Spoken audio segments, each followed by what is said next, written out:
Recording studio Khagaria. Light धरती पलटावा हम भगवान धरती पयावा लाइट धरती पलटावा धान खेत में है बोरा बिछल कही कह दिल कही अमिया धान खेत में है बोरा बिछल कही कह दिल कही अमिया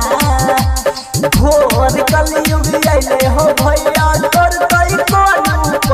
ओ भगवान धरती पयावा लाइट धरती पलटावा ओ भगवान धरती पयावा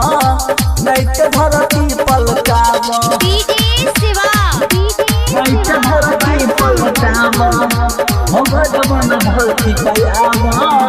लाइट धरती पलटावा मिलैले छौरी जाय रहै खेत में महीने पर हलल गई छोड़ के रही गेलै खेत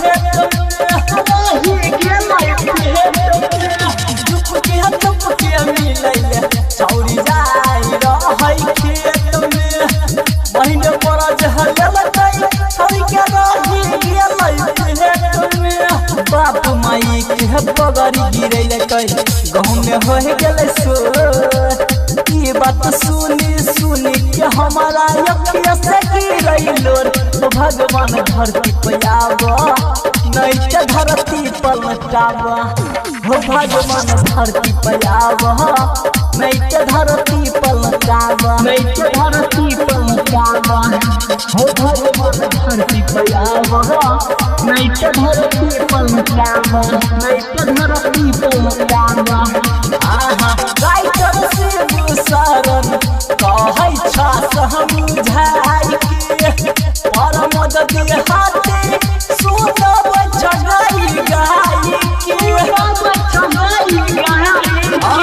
निरंजन निराला